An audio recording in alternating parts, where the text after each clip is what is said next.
নতুন ইউজার যারা ফেসবুকের প্ল্যাটফর্মে কাজ করতেছেন, আপনারা হয়তো অনেকেই জানবেন না গাইডলাইন সম্পর্কে।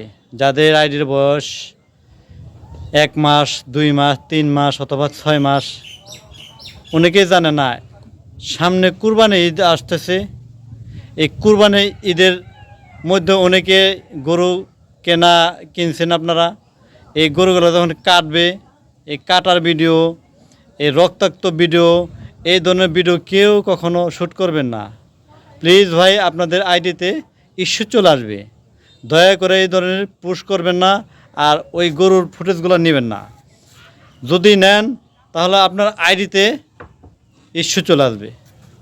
ভাই, নতুনরা বারবার অনুরোধ করছি, বিষয়টা অবশ্যই আপনাদের মাথায় রাখবেন।